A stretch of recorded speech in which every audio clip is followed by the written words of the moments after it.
Hi, hello everybody, my dear friends and my lovely students. Welcome to my YouTube channel. మనం ఈరోజు current అఫైర్స్ని డీటెయిల్గా and డెప్త్గా తెలుసుకుందాం. First one ఏంటంటే, India government కేంద్రం అనేది ఒక బిల్లుని తీసుకొచ్చింది. ఆ బిల్లు ఏంటంటే 130 రాజ్యాంగ సవరణ bill 2025, 113th constitutional amendment bill 2025. ఈ బిల్లు ప్రకారం ఎవరైతే రాజకీయ నాయకులు తీవ్రమైన నేరారోపణలు చేసి 30 రోజుల కంటే జైల్లో ఉంటారో వాళ్ళ పదవికి రాజీనామా చేయాలని ఈ బిల్లు చెబుతుందన్నమాట. అర్థమైందా?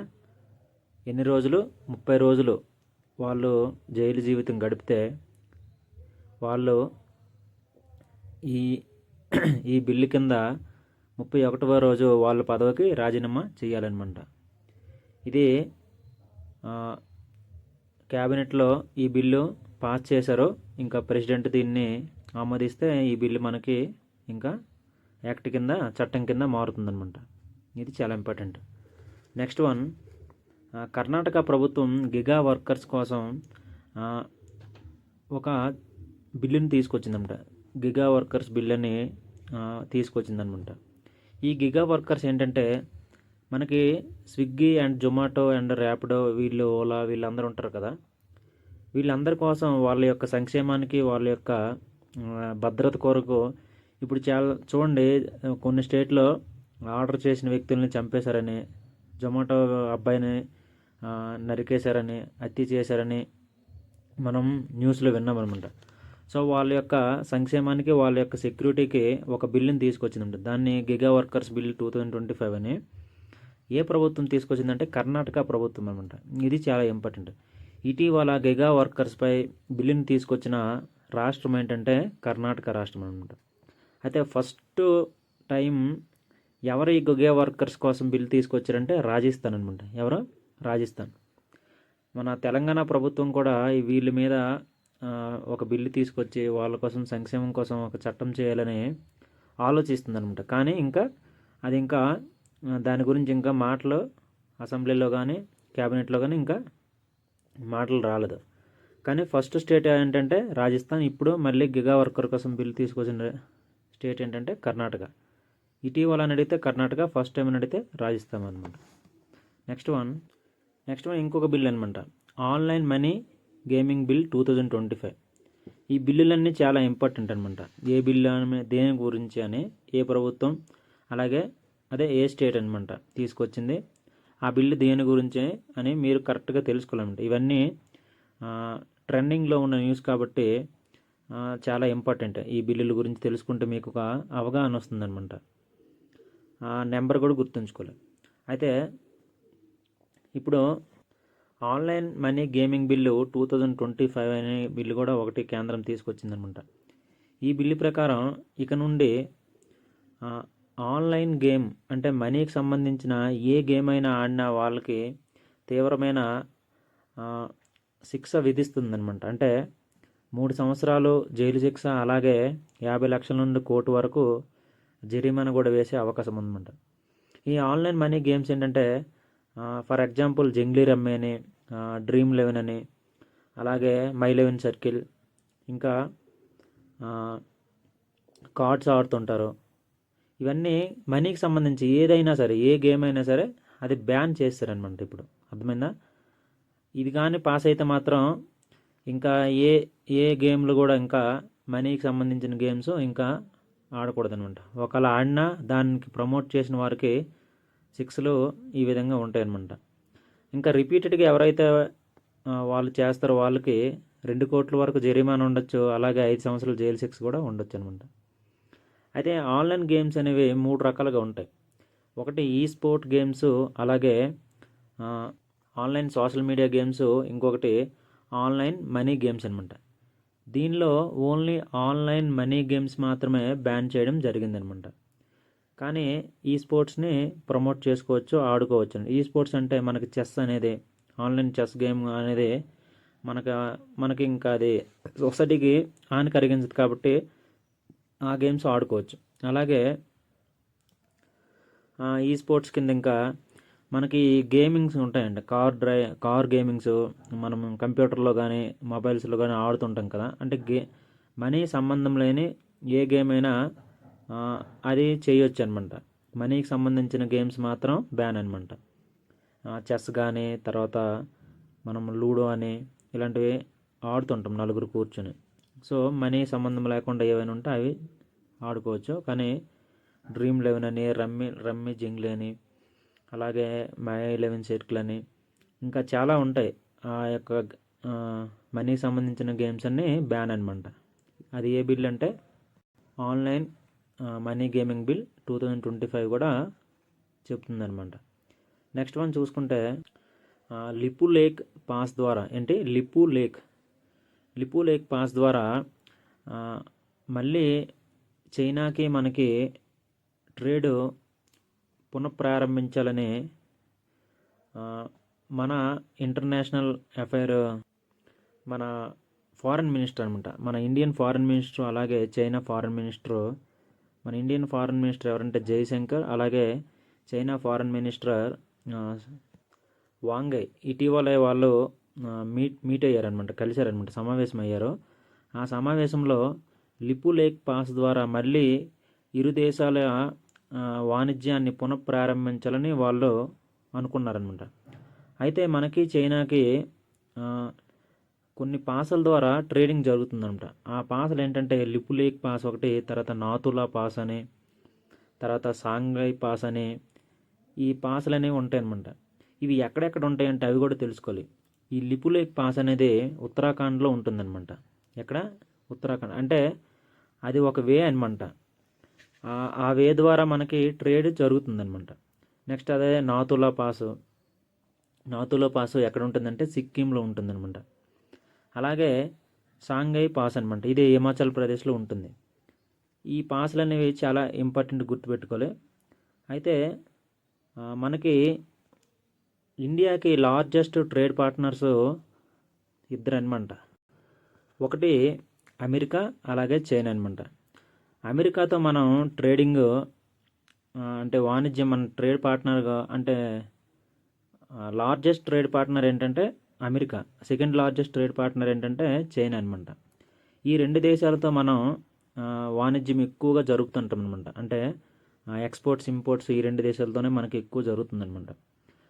ఇక్కడ చాలా కన్ఫ్యూజ్ అవుతాం, రష్యా అని పెట్టేస్తారనమాట. చాలా పొరపాటు అనమాట. రష్యాతో మనకి డిఫెన్స్ పరంగా ఉంది అలా, అంతేగాని వాణిజ్య పరంగా లేదు. వాణిజ్యం అంటే అన్నీ వస్తాయి, గూడ్స్, అలాగే మెడికల్, ఇంకా ఎలక్ట్రానిక్ ఐటమ్స్, ఇవన్నీ వస్తాయన్నమాట, ట్రేడ్ అనమాట. ఇది ఎక్కువగా జరుపుకుంది ఏంటంటే రెండు దేశాలు. ఒకటి అమెరికా, ఫస్ట్ మనకి లార్జెస్ట్ ట్రేడ్ పార్ట్నర్ ఏంటంటే America, second largest trade partner అంటే చైనా అనమాట. రష్యా ఎట్టి పరిస్థితుల్లోనూ కాదు, ఇది మీరు గమనించాలంట. మనకి ఫ్రెండ్ ఉన్న రష్యాని మనం పక్కా పెట్టేస్తామన్నమాట ఆప్షన్లో. రష్యా అనేది మనకి లార్జెస్ట్ ట్రేడ్ పార్ట్నర్ కాదు, అర్థమైందా? మనకు లార్జెస్ట్ ట్రేడ్ పార్ట్నర్ అమెరికా అనమాట. అమెరికాతో మనకి ట్రేడ్ ఎంత ఉందంటే 131 బిలియన్స్ ట్రేడ్ పార్ట్నర్ అనమాట మనకు అమెరికా. అయితే అమెరికాతో మనం ట్రేడ్ సర్ప్లస్లో ఉన్నామన్నమాట. అంటే వాణిజ్య మిగుల్లో ఉందన్నమాట మనకి అమెరికాతో. కానీ చైనాతో మనకి వాణిజ్య లోటు ఉందన్నమాట. వాణిజ్య లోటు అంటే ట్రేడ్ డెఫిసిట్ ఉందన్నమాట. అంటే మనము చైనా నుండి ఇంపోర్ట్ చేసుకునేది ఎక్కువ అనమాట, ఎక్స్పోర్ట్ చేసేది తక్కువ అనమాట. మనకి చైనాకి ట్రేడ్ ఎంత ఉందంటే 127.7 ఉందన్నమాట. అయితే చైనాతో మనకి ట్రేడ్ డిఫిసిట్ ఉంది, అలాగే వాణిజ్య లోటు ఉంది. అమెరికాకి మనకి వాణిజ్య మిగిలి ఉందన్నమాట. అమెరికాకి మనం ఎక్కువ ఎక్స్పోర్ట్ చేస్తున్నాం, ఇంపోర్ట్ చేసుకునేది తక్కువ, అర్థమైందా? ఇది గమనించాలి. ఇంకా ఈ పాసుల గురించి మనం మాట్లాడాం కదా, ఈ పాసులు ఏ రాష్ట్రంలో ఉన్నాయి అనేది చాలా చాలా important. For example Lipulekh pass ద్వారా మనం ఏ దేశంతో మనం వాణిజ్యం నడుపుకుంటున్నాం అనేది అడగచ్చు.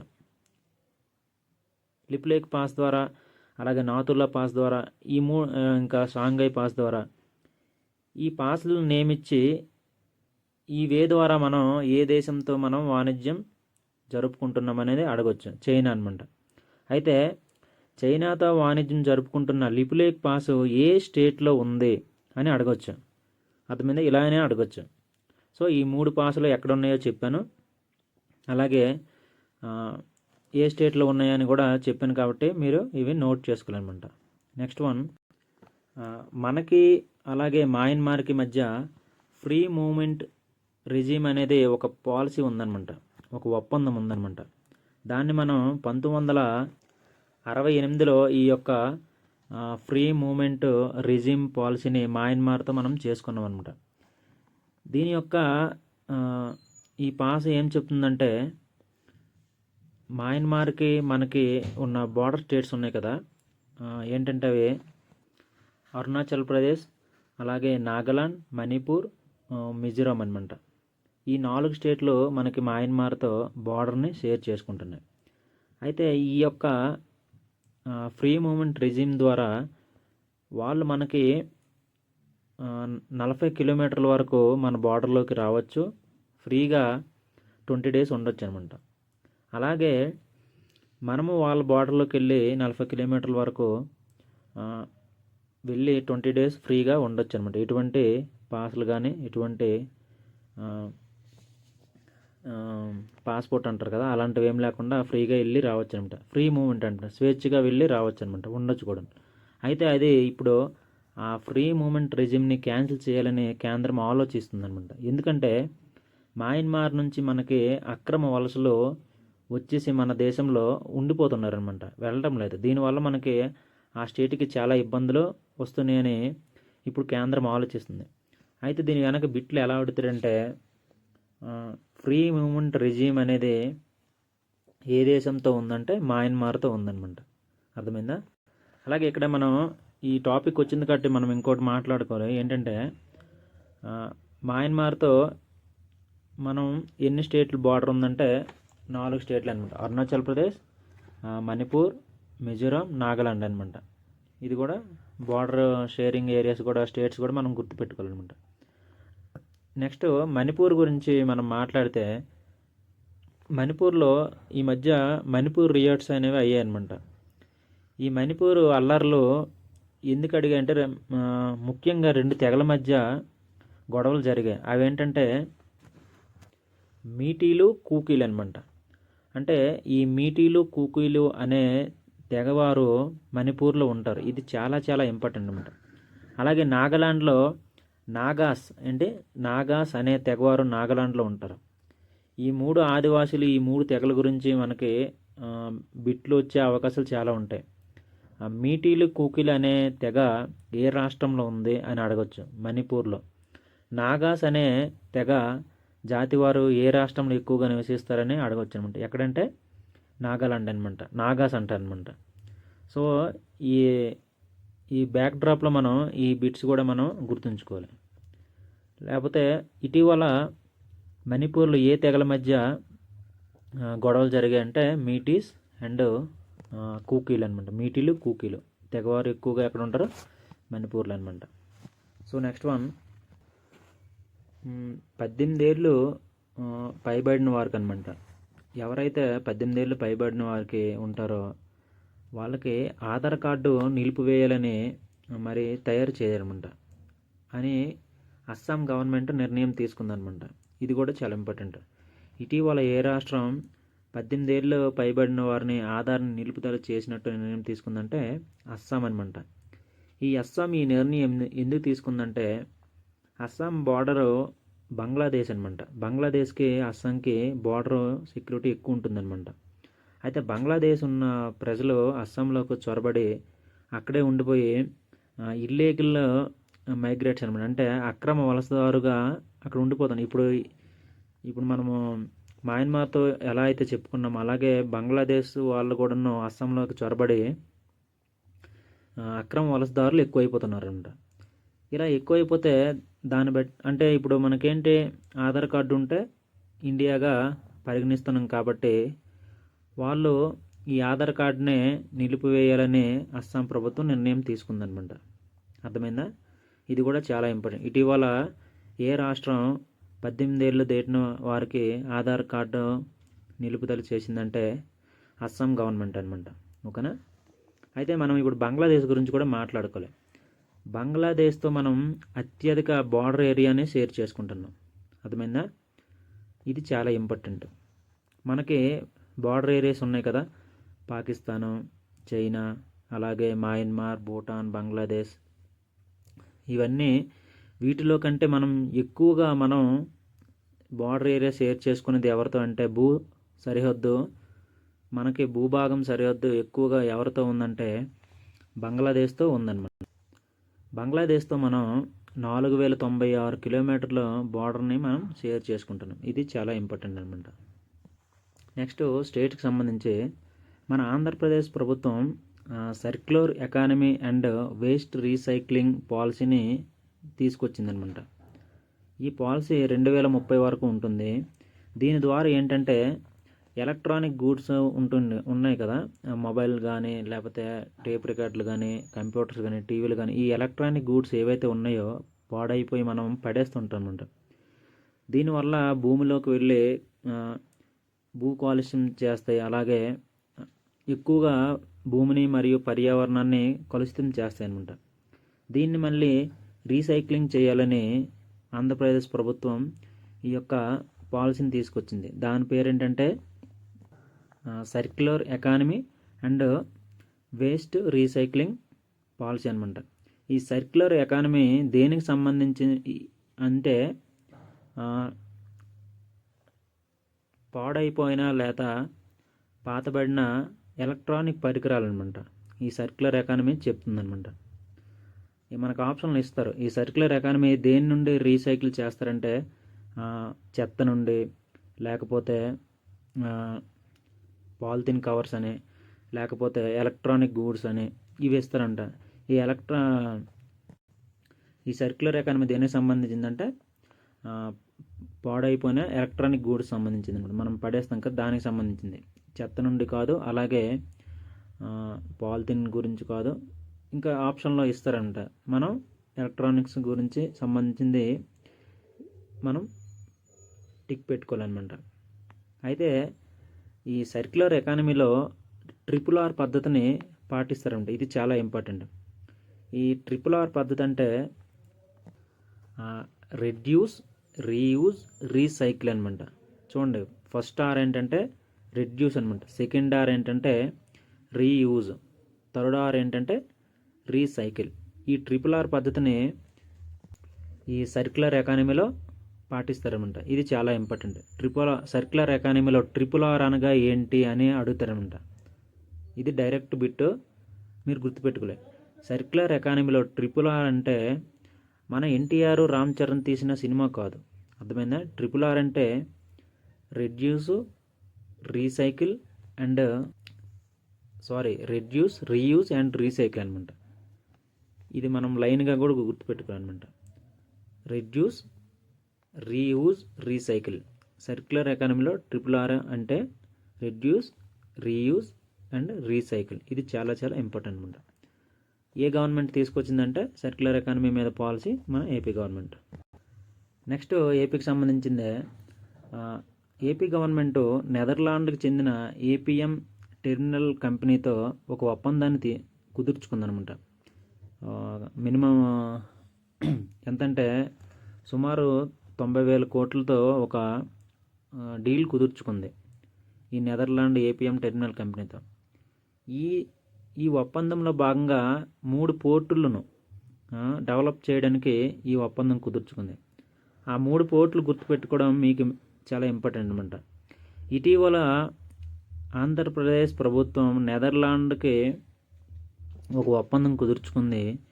ఈ ఒప్పందంలో భాగంగా ఈ ఆంధ్రప్రదేశ్ రాష్ట్రంలో ఏ పోర్టులను డెవలప్ చేయాలని కుదుర్చుకున్నారని బిట్ అడిగే అవకాశం ఉన్నది. ఆ 3 పోర్టులు ఏంటంటే రామయ్య పోర్టు, అలాగే మచిలీపట్నం పోర్టు, అలాగే మూలపేట పోర్టు. ఈ రామయ్య పోర్టు ఏ జిల్లాలో ఉందంటే నెల్లూరు జిల్లాలో ఉంది. మచిలీపట్నం కృష్ణా జిల్లాలో ఉందన్నమాట. అలాగే మూలపేట పోర్టు ఎక్కడ ఉందంటే మన శ్రీకాకుళంలో ఉందన్నమాట. ఈ పోర్టులు ఏ జిల్లాలో ఉన్నాయి అని కూడా గుర్తుపెట్టుకోవాలి. అలాగే ఈ యొక్క డీల్ ద్వారా ఏ పోర్టులను అభివృద్ధి చేస్తారో అనేది కూడా గుర్తుపెట్టుకోవాలన్నమాట. అర్థమైందా? నెక్స్ట్ వన్, మనకి ఇండియన్ పోస్టల్ సర్వీసు ఒక అడ్వాన్స్డ్ టెక్నాలజీని తీసుకొచ్చిందనమాట. దాని పేరు ఏంటంటే ఐటీ 2.0 అడ్వాన్స్ టెక్నాలజీ అనమాట. ఇది డైరెక్ట్ ఫ్యాక్ట్ బిట్ అనమాట. ఇటీవల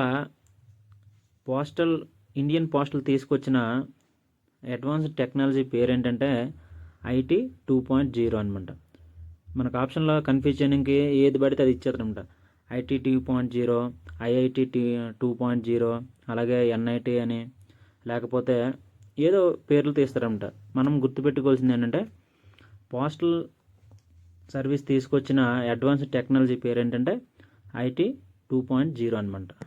ఇక నుండి ఈ ఐటీ 2.0 అడ్వాన్స్డ్ టెక్నాలజీ ద్వారానే పోస్టల్ సర్వీస్లో సేవలు అందిస్తారనమాట. ఇంకొకటి ఏంటంటే దీనిలో భాగంగా ఇప్పుడు మనం పోస్ట్ ఆఫీస్కి వెళ్తే మనకి క్యూఆర్ కోడ్లు అలౌ చేసేవారు కదంట. ఈ టెక్నాలజీ ద్వారా మనం ఏ పోస్ట్ ఆఫీస్ ద్వారా వెళ్ళినా క్యూఆర్ కోడ్తో మనం పేమెంట్ చేసుకోవచ్చు అనమాట. అలాగే ఖచ్చితమైన డెలివరీలు, అలాగే మనం ట్రేడ్ చేసుకోవచ్చు మన పార్సల్ ఎక్కడ ఉందని, ఇవన్నీ ఈ యొక్క టెక్నాలజీలో మనం యూజ్ చేసుకోవచ్చు అనమాట. దాని పేరు ఏంటంటే ఐటీ 2.0 అడ్వాన్స్ టెక్నాలజీ పోస్టల్ సర్వీస్లో. అయితే ఇక్కడ ఇంకొక బిట్ ఏంటంటే ఇది ఏ ప్లాట్ఫామ్లో పనిచేస్తుందంటే మేఘరాజ్ 2.0 క్లౌడ్ ప్లాట్ఫామ్ అనమాట. ఏంటి ఈ యొక్క టెక్నాలజీ ఏ ప్లాట్ఫామ్లో సేవలు అందిస్తుందంటే మేఘరాజ్ 2.0 క్లౌడ్ ప్లాట్ఫామ్లో ఈ యొక్క సేవలు అందుతాయి. నెక్స్ట్ వన్ చూసుకుంటే మనకి 18th ఇంటర్నేషనల్ ఒలింపియాడ్ ముంబైలో జరిగిందనమాట. ఇది డైరెక్ట్ బిట్, ఇది కూడా గుర్తుపెట్టుకోలే. 18th ఇంటర్నేషనల్ ఒలింపియాడ్ వైజ్ఞానిక సదస్సు అనమాట. ఇది ఒలింపియాడ్, వైజ్ఞానిక ఒలింపియాడ్, సైన్స్ ఒలింపియాడ్ అనొచ్చు, వైజ్ఞానిక ఒలింపియాడ్ అనొచ్చు, అలాగే ఇంటర్నేషనల్ ఒలింపియాడ్ అనమాట. ఇది ఎక్కడ జరిగిందంటే ముంబైలో జరిగింది. అయితే ఈ ఒలింపియాడ్లో మనకి 63 దేశాలు పాల్గొన్నాయి. 63 దేశాలు, అలాగే సుమారు 300 మంది విద్యార్థులు ఈ ఒలింపియాడ్లో పాల్గొంటే ఈ యొక్క కాంపిటీషన్లో మనకి భారత్కి 4 స్వర్ణాలు, అలాగే 1 రజత పథకం వచ్చిందనమాట. అంటే 4 గోల్డ్ మెడల్స్, అలాగే 1 సిల్వర్ మెడల్ వచ్చిందనమాట విద్యార్థులకి, మన దేశానికి సంబంధించిన వారికి. అయితే ఇక్కడ ఇంపార్టెంట్ బిట్ ఏంటంటే ఏ దేశం ఇంటర్నేషనల్ ఒలింపియాడ్ నుండి తొలగింపబడిందంటే ఇజ్రాయిల్ అనమాట. ఏంటి ఇజ్రాయిల్ని ఈ ఇంటర్నేషనల్ ఒలింపియాడ్ నుంచి సస్పెండ్ చేశారనమాట. ఎందుకంటే ఇజ్రాయెల్ గాజాపై అటాక్స్ చేస్తుంది, దానికి ఒక డిసిప్లినరీ యాక్షన్ కింద ఈ ఇజ్రాయెల్ని ఇంటర్నేషనల్ ఒలింపియాడ్ నుండి సస్పెండ్ చేసింది. ఇది చాలా చాలా ఇంపార్టెంట్. ఇది 18th ఎడిషన్ అనమాట, ముంబైలో జరిగింది. అలాగే ఎన్ని పథకాలు వచ్చాయి అనేది కూడా ఇంపార్టెంట్. అలాగే సస్పెండ్ చేయబడిన దేశం ఏంటంటే ఇజ్రాయిల్, ఇది చాలా చాలా ఇంపార్టెంట్. అలాగే మనకి బాక్సింగ్ ఫెడరేషన్ ఆఫ్ ఇండియా అనేది ఒకటి ఉందన్నమాట. ఈ బాక్సింగ్ ఫెడరేషన్ ఆఫ్ ఇండియా ప్రెసిడెంట్గా అజయ్ సింగ్ నియమితులు అయ్యారనమాట. ఇది ఫ్యాక్ట్ బిట్ అనమాట. Boxing federation of India president ఎవరంటే ప్రెసిడెంట్ అజయ్ సింగ్. ఈయన వరుసగా 3వసారి ఈ యొక్క ప్రెసిడెంట్గా సెలెక్ట్ అయ్యారనమాట. అతని పేరు గుర్తుంచుకోండి. నెక్స్ట్ వన్, స్పోర్ట్స్ సంబంధించి ఇంటర్నేషనల్ ఉమెన్ కమిషన్ అనమాట.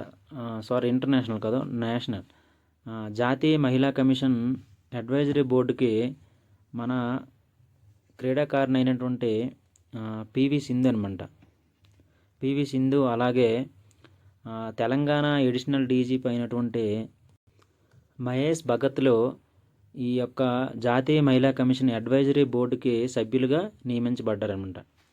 మనకి ఈ యొక్క మహేష్ భాగవత్ గారు పేరు అంత ఇంపార్టెంట్ కాకపోయినా మనకి ఈ యొక్క పివి సింధు పేరు మనం గుర్తుపెట్టుకోవాలి. ఇటీవల ఏ క్రీడాకారిణి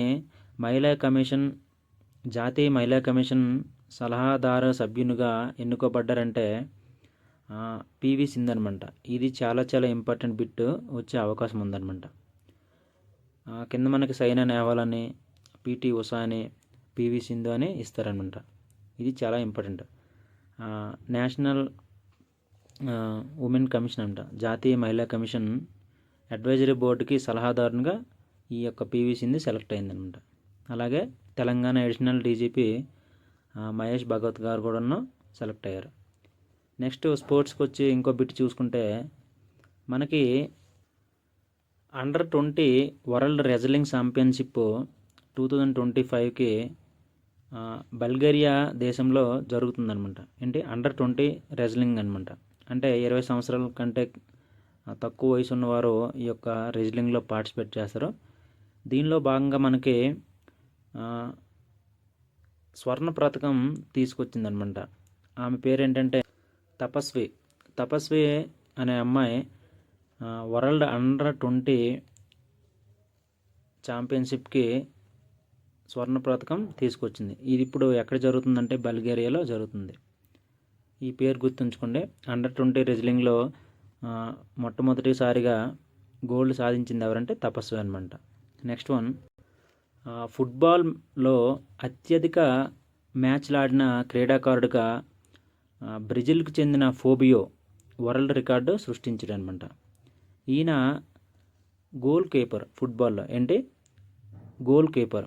మనకి ఫుట్బాల్లో రకరకాల ప్లేయర్స్ ఉంటారనమాట. ఇప్పుడు మనం క్రికెట్ తీసుకుంటే బౌలర్ అని, బ్యాట్స్మెన్ అని, అలాగే కీపర్ అని, ఇంకా ఫీల్డర్ అని, ఇలా పేర్లు ఉంటాయి కదా. అలాగే ఫుట్బాల్లో కూడా గోల్ కీపర్ అని, అలాగే centre forward, middle forward, wing player, ఇలా పేర్లు ఉంటాయి అన్నమాట. అయితే మనకి ఈ యొక్క ఫోబియో అనే ఆటగాడు ఫుట్బాల్లో ఏ స్థానంలో ఆడుతాడంటే గోల్ కీపర్గా ఆడుతాడనమాట. ఇది చాలా ఇంపార్టెంట్. మనకు ఆప్షన్లో ఫోబియో ఇటీవల ప్రపంచ రికార్డు సృష్టించిన ఫోబియో ఫుట్బాల్లో ఏ క్రీడాకారుడు అంటే గోల్ కీపర్ అనమాట. మనకు ఆప్షన్లో సెంటర్ ఫార్వర్డర్, అలాగే మిడ్ ఫార్వర్డర్, ఇంకా వింగ్ ప్లేయర్ అని ఇస్తుంటారు అనమాట. ఈయన ఎవరంటే గోల్ కీపర్. ఈయన రికార్డ్ ఏం సృష్టించాడంటే అత్యధిక మ్యాచ్లు, ఫుట్బాల్ మ్యాచ్లు ఆడాడు అనమాట. ఎన్ని అంటే 1391 మ్యాచ్లు ఆడి వరల్డ్ రికార్డు సృష్టించాడు అనమాట. ఇది చాలా ఇంపార్టెంట్. నెక్స్ట్ మన డిఫెన్స్కి సంబంధించింది. ఇటీవల అగ్ని-5 మిస్సైల్ని టెస్ట్ చేసి సక్సెస్ఫుల్గా విజయవంతమైందనమాట. అది ఎక్కడ టెస్ట్ చేశారంటే ఒడిస్సాలో చాందీపూర్లో దాన్ని టెస్ట్ చేశారనమాట. ఇటీవల అగ్ని-5 మిస్సైల్ని ఏ రాష్ట్రంలో టెస్ట్ చేశారంటే ఒడిస్సాలో చాందీపూర్ అనమాట. అయితే ఈ అగ్ని-5 మిస్సైల్ ఏంటంటే దీని యొక్క పూర్తి పేరు ఏంటంటే ఇంటర్మీడియట్ రేంజ్ బాలిస్టిక్ మిస్సైల్ అనమాట. ఇది చాలా ఇంపార్టెంట్, గుర్తుపెట్టుకోవాలి. అగ్ని-5 యొక్క పేరు ఏంటంటే ఇంటర్మీడియట్ రేంజ్ బాలిస్టిక్ మిస్సైల్ అనమాట. దీనిలో ఉన్న స్పెషాలిటీ ఏంటంటే మల్టిపుల్ టార్గెట్స్ని ఇది ఫినిష్ చేస్తుంది అనమాట. ఇప్పుడు ఒక మిస్సైల్ అనేది ఒక టార్గెట్నే మనం పంపుతామన్నమాట. కానీ ఇది అడ్వాన్స్డ్ టెక్నాలజీతో వచ్చింది కాబట్టి ఈ అగ్ని-5 అనేది మల్టిపుల్ టార్గెట్స్ని కూడా ఇది ఫినిష్ చేస్తుందన్నమాట. ఇది కూడా ఇంపార్టెంట్. మల్టిపుల్ టార్గెట్స్ ఫినిష్ చేసే మిస్సైల్ ఏంటంటే అగ్ని-5, అగ్ని-2, అగ్ని-3 అని మనకి, లేకపోతే పృథ్వీ ఇలా పేర్లు ఇస్తారన్నమాట. లేకపోతే S-400 అని పేర్లు ఇస్తారు. ఇది మనం గుర్తుపెట్టుకోవాలి.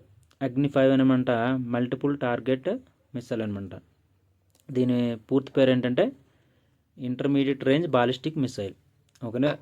ఇవి ఫ్రెండ్స్, ఇవి మనకి ఫుల్ కరెంట్ అఫైర్స్. ఈరోజు చాలా పెద్ద టాపిక్, ఎందుకంటే ఎక్కువ ఇంపార్టెంట్ కరెంట్ అఫైర్స్ ఈరోజు వచ్చినాయి. కాబట్టి మీరందరూ ఈ బిల్స్ గురించి, ఈ యొక్క స్పోర్ట్స్లో వచ్చిన అవార్డ్స్ గురించి, అలాగే ఇంకోటి మర్చిపోయాను నేను, మన ఆంధ్రప్రదేశ్ రెవెన్యూ శాఖకి రెండు స్కాచ్ అవార్డులు వచ్చాయి అనమాట. అర్థమైందా. ఆంధ్రప్రదేశ్ ప్రభుత్వంకి రెవెన్యూ డిపార్ట్మెంట్కి 2 స్కాచ్ అవార్డులు వచ్చాయనమాట. ఈ స్కాచ్ అవార్డులు ఢిల్లీలో ప్రదానం చేస్తారు. ఈ స్కాచ్ అనేది ఒక ఆర్గనైజేషన్ అనమాట. ఈ ఆర్గనైజేషన్ ఏం చేస్తుందంటే సొసైటీ గురించి బాగా పనిచేసిన వ్యక్తులకి, అలాగే ఆర్గనైజేషన్స్కి ఇది గుర్తించి అవార్డులు ఇస్తుందనమాట.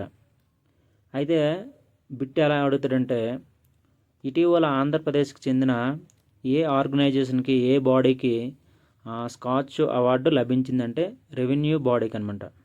అర్థమైందా? ఆంధ్రప్రదేశ్ రెవెన్యూ శాఖకి ఈ స్కాచ్ అవార్డు లభించింది. సో ఫ్రెండ్స్, ఇవి ఇవాళ కరెంట్ అఫైర్స్. సో మీరు డెప్త్గా డీటెయిల్గా తెలుసుకుని నోట్స్ ప్రిపేర్ చేసుకుని ఇవి గుర్తుపెట్టుకుంటారని మరీ కోరుకుంటున్నాను. సారీ ఫ్రెండ్స్, కరెంట్ వెళ్ళిపోయింది. Okay, bye.